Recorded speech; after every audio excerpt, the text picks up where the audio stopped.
குழந்தைங்கள கூட்டிட்டு பார்க் போயிருந்தோங்க. அங்க தூரத்துல இருந்து பார்க்கும்போது நெறைய மரங்களா தெரிஞ்சுச்சு. கிட்ட போய் பார்க்கும்போது தான் தெரியுது, நமக்கு புடிச்ச ஃப்ரூட்ட வந்து கடையில வாங்கியிருக்கோம். ஸோ அந்த மரங்கள தான் இப்ப நான் நேர்ல பார்க்குறேங்கும்போது எனக்கு ரொம்பவே ஹேப்பியா இருந்துச்சுங்க.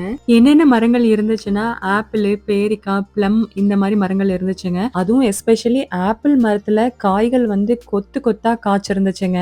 ஆப்பிள்லயும், பேரிக்காலயும் பார்த்தீங்கன்னா 2 வெரைட்டி இருந்துச்சு. ரெட்டும் இருந்துச்சு, கிரீனும் இருந்துச்சுங்க. ஸோ நாங்க இருக்கிற ஏரியா சைட்ல இத்தன வகையான பழச்செடிகள் வந்து பப்ளிக் பார்க்லயே இருக்குதுங்க. இந்த பழங்கள் எல்லாமே பழுத்ததுக்கு அப்புறமா நம்ம வந்து பறிச்சு கூட சாப்பிடலாங்க. யாருமே எதுவுமே சொல்ல மாட்டாங்க. நாங்க இருக்கிற வாஷிங்டன் ஸ்டேட்ல நாங்க ரோட்ல போகும்போதும் சரி, இல்ல பப்ளிக் பார்க்ல பார்த்தீங்கன்னா 1, 2 ஆப்பிள் செடி, பேரிக்காய் செடி இருக்குங்க. ஆனா நான் இதுவரைக்கும் போன பார்க்லயே இந்த பார்க்ல தாங்க அதிகமான ஆப்பிள் மரங்களும், பேரிக்காய் மரங்களும் ஜாஸ்தியா இருந்துச்சு. பார்க்ல இயற்கையா வளர்ற இந்த மரங்கள்ல காய்கள் பார்த்தீங்கன்னா கொத்து கொத்தா காய்ச்சிருக்குதுங்க. ஸோ இது இயற்கை குடுக்கக்கூடிய ஆர்கானிக் பழங்கள் நமக்கு.